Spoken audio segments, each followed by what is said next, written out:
Olá, eu sou a Thelma e hoje é dia de falar de Flip, a Festa Literária Internacional de Paraty, que eu fui pela primeira vez esse ano e gostaria de dividir com vocês as mesas que eu presenciei, os debates que eu ouvi, os escritores que eu conheci, os amigos que eu fiz, as aventuras vividas em Paraty, essa cidade histórica.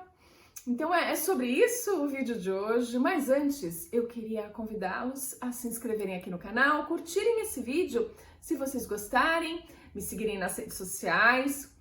Os conteúdos são diferentes, espero que vocês gostem. E espero que gostem também de conhecer um pouco mais a Flip. Então aqui eu vou falar um pouquinho de uma forma talvez muito básica para algumas pessoas que já foram para a Flip, conhecem, são os habituês da Flip, porque essa festa literária, ela tem um encanto que faz com que as pessoas queiram voltar sempre e sempre. Então eu conheci muita gente que estava na sua 8ª Flip, que já estava na 3ª Flip, na 10ª Flip. Então tem pessoas que ficam de fato habituês da festa. E festa literária é um termo perfeito para Flip, porque é uma festa. E uma festa que te contagia, que você quer voltar. Devo dizer que eu acho que me tornei uma habituê também, pretendo voltar o ano que vem e sempre que for possível.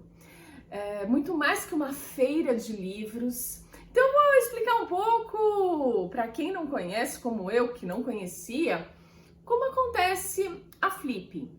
Ela fica ali no centro histórico de Paraty.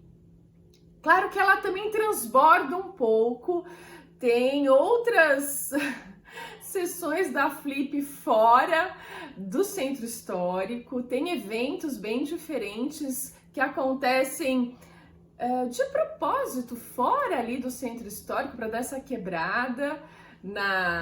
Eu acho que a Flip tem um pouco disso, ela tem tradição e ao mesmo tempo ela tem essa subversão. E é essa mistura que fica muito mágica.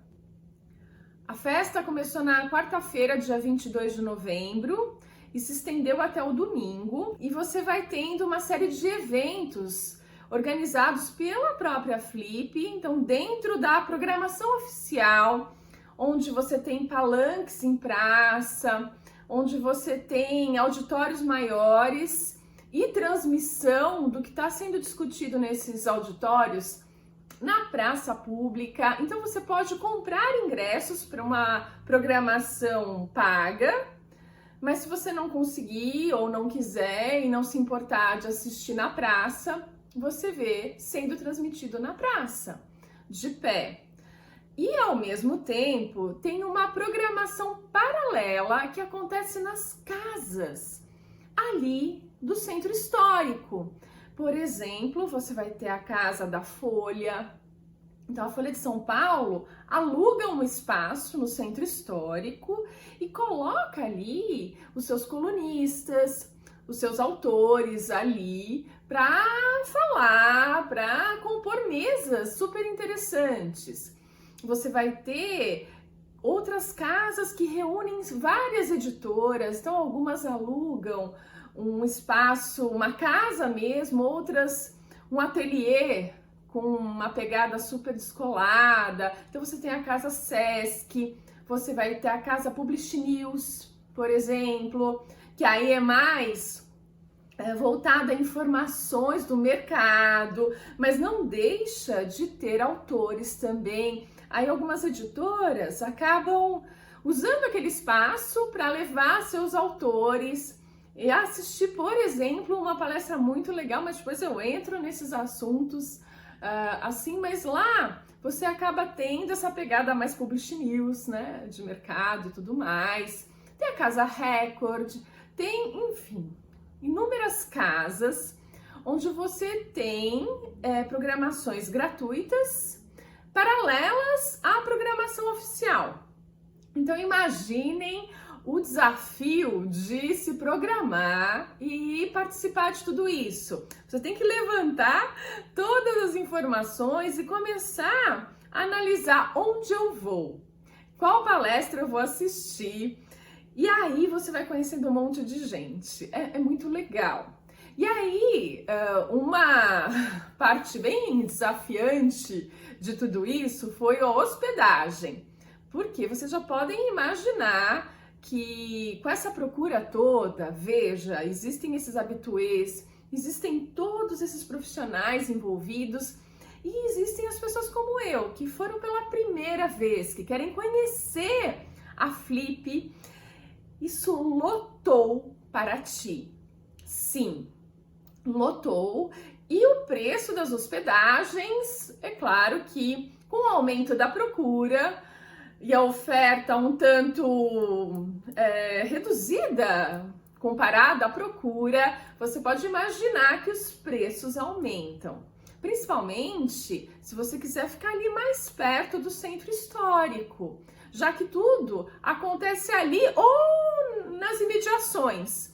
É melhor que você fique perto, pelo menos esse foi meu raciocínio. É claro que várias pessoas não ficam tão perto assim e tem que se locomover mais, enfim, cada um tem uma pegada diferente.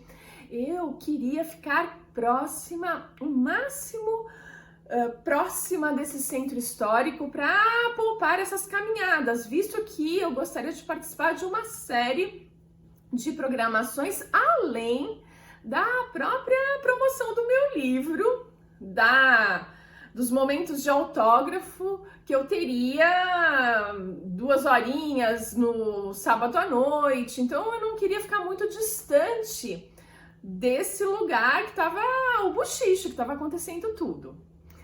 E aí a minha opção foi por um hostel.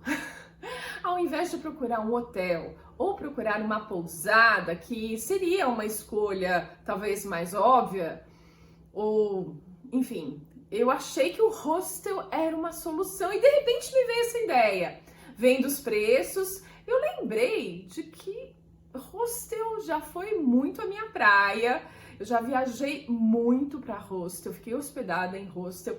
Quando eu fiz o caminho de Santiago de Compostela, eu fiquei só em albergues mesmo, com quartos coletivos gigantes, inclusive banheiros coletivos em alguns casos.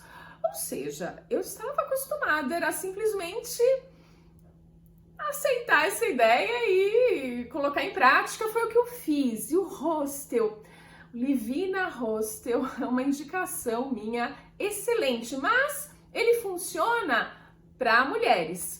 Ele normalmente aceita viajantes mulheres, os quartos são todos femininos.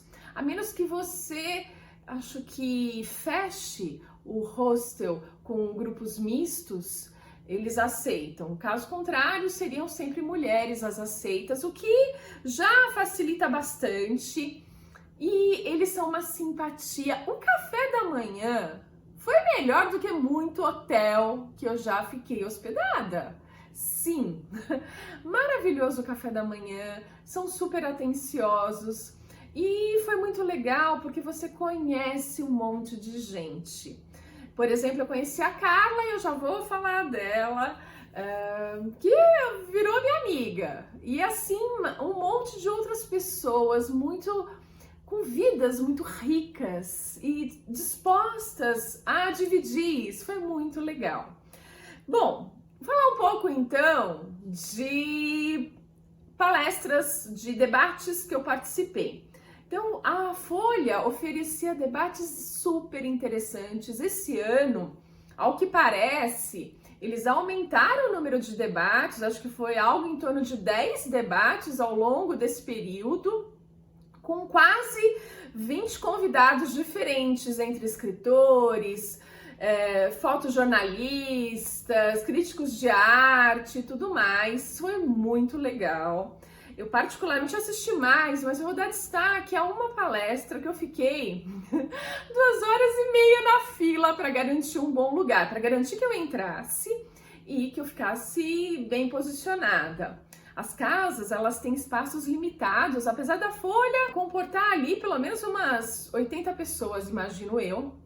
Mas se você quer sentar mais na frente, ver o seu escritor, a sua jornalista, quem você quer ouvir falando de pertinho, era bom você ficar na fila. E quem a gente queria assistir era a Vera Iaconelli e a Tati Bernardi, ambas colunistas da Folha. Então a gente ficou 2 horas e meia na fila.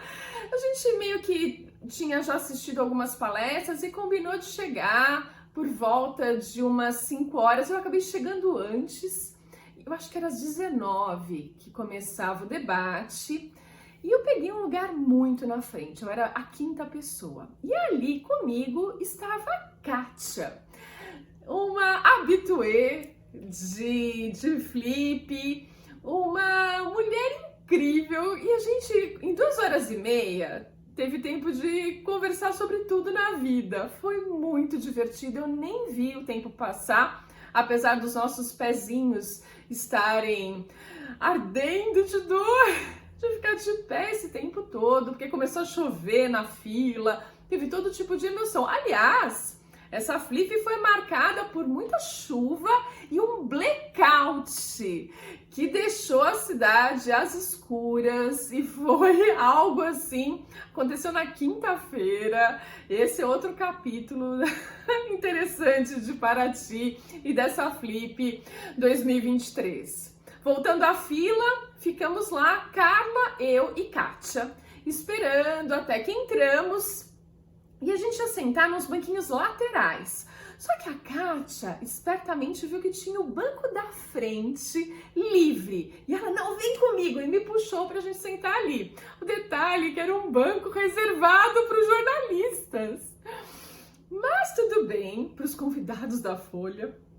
A gente se sentou ali mesmo, eu fiquei na frente da Tati Bernardi, da Vera Iaconelli, e o tema era super convidativo. Aliás, os temas da Folha eram divertidos. Não é à toa que eles são um jornal. Eles sabem fazer manchete, eles sabem escolher um tema de debate. Mãe só tem duas, esse era o tema das duas, e foi muito legal, desse papel da maternidade que ambas debateram, levando para o lado da psicanálise. Isso coube a Vera, e foi muito legal. Abriu-se para perguntas, olha, e depois, claro, autógrafos das duas.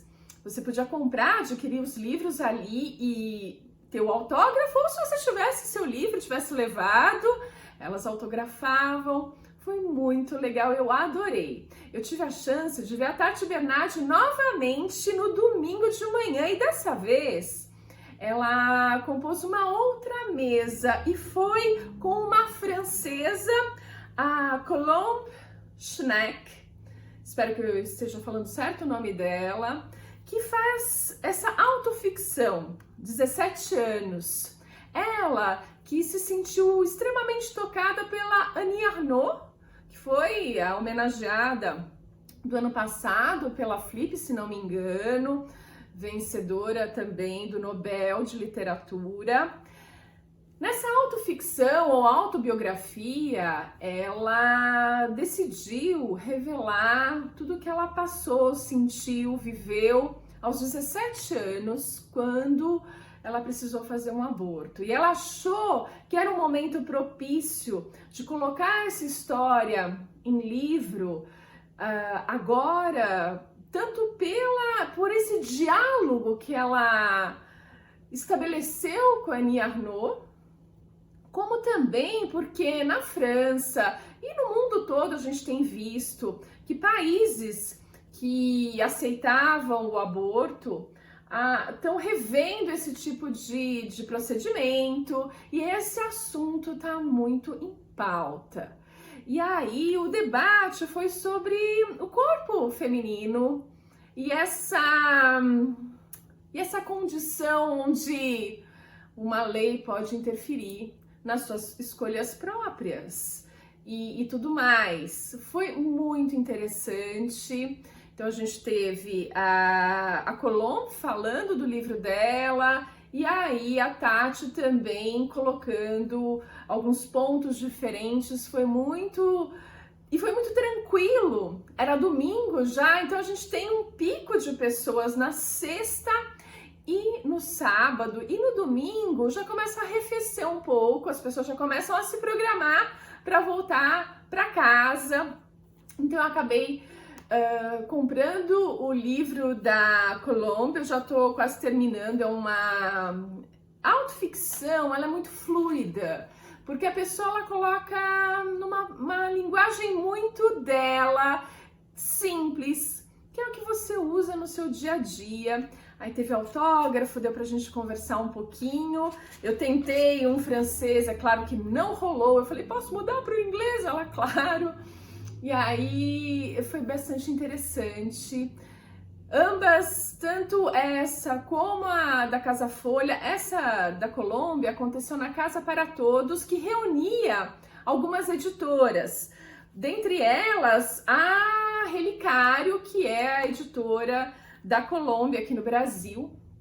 E foi muito interessante. Lá também estava a Dublinense, por exemplo, e a editora Nós. E assim, as casas são formadas por várias editoras que vão trazendo seus autores, as suas obras e organizando eventos super interessantes. Acho que só para terminar, eu também, no sábado, no Escreva Garota, apresentei Nas Névoas da Tempestade. De fato, eu tinha uma mesa para autógrafos por 2 horas, das 8 às 10. E eu devo dizer que eu segui para lá um tanto desanimada, porque é tão intensa a Flip, e a casa do Escreva Garota estava numa travessa bem discreta, próxima à ponte ali em Paraty, muito escura a rua, e como eu estava à noite, isso acaba contando um pouco. Fui desanimada, achando que não ia ser dessa vez que eu ia ter a chance de encontrar leitores, de falar um pouco de Nas Névoas da Tempestade e vender alguns livros e tudo mais. Ledo engano, a Kátia, que eu conheci lá na Folha, na fila de 2 horas e meia, ela fez questão e ela foi super pontual, ela chegou 8h05, eu acho. Ai, cheguei a tempo, uma graça. São as pessoas que você vai guardar para sempre no coração. E ela fez questão de levar um livro. E eu tô super curiosa para saber a opinião dela, que faz parte de um grupo de leitura, que valoriza muito o lado mais feminista. Ou seja, Nas Névoas da Tempestade vai para a mão das pessoas que... Eu quero muito saber a opinião. De leitores que têm uma ligação, de alguma forma, com a obra. A Carla, que estava comigo no hostel, também comprou um livro para a filha dela, a Gabriela. Também estou ansiosa para saber a opinião da Gabriela sobre Nas Névoas da Tempestade. Nesse meio tempo, um casal super jovenzinho de estudante de psicologia também eles levaram 2 livros. E uma moça do Rio Grande do Sul também levou, e foi surpreendente. Nessas 2 horinhas o tempo voou e 5 livros foram. Eu achei impressionante. E o que eu percebi é que talvez, no caso do meu livro, que é um suspense com fantasia e romance, não é tanto a característica da Flip, e ter algo diferente é interessante para exatamente esse público que também gosta de autoficção, que gosta de poesia, que gosta de uma literatura mais contemporânea, que talvez seja a marca registrada da Flip, mas o público também quer ver um pouquinho de fantasia, quer ter um pouquinho desses componentes nas leituras deles. E foi muito legal essa experiência. Bom, acho que eu já falei demais para esse primeiro vídeo. Depois eu complemento nos próximos, porque tem mais autores e tem mais aventuras para eu contar para vocês. Por hoje eu fico por aqui. E a gente se vê no próximo vídeo.